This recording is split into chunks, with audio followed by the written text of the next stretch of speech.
Ainda nos há uma notícia triste, uma notificação oficial de Sua Majestade Rei Willem Alexander, donando a notícia de falecimento de seu irmão Príncipe Friso. Para bastante tempo,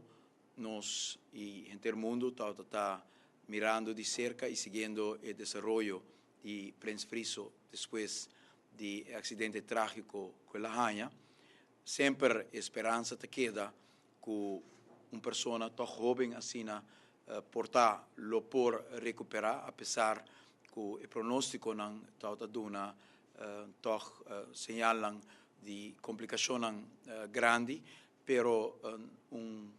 gente sempre te queda com esperança que a recuperação por bem e ainda nos há notícia que o Príncipe Friso a falecido.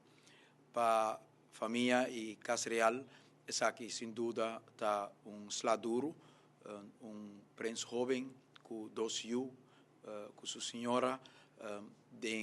pleno de energia de na vida, está uma vacação ora com a rainha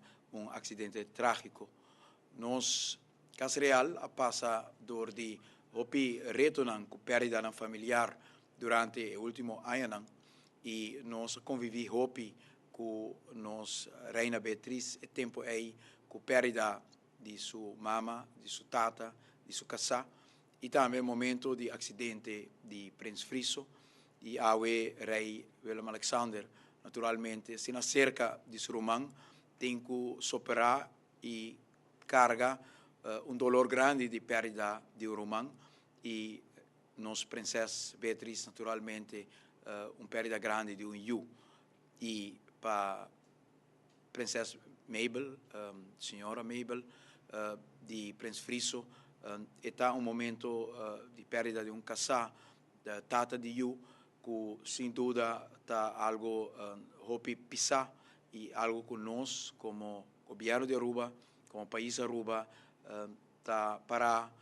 junto com a família no momento difícil aqui, uma família sempre para nossa comunidade está uma inspiração de união, uma inspiração de solidariedade entre grupos de solidariedade entre esses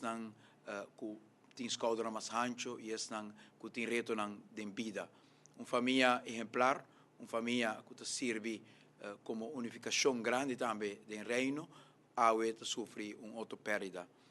Em nome do governo de Aruba, em nome do país Aruba, nós desejamos família real, hope e força no momento difícil aqui e que Deus toma Príncipe Friso de seu reino.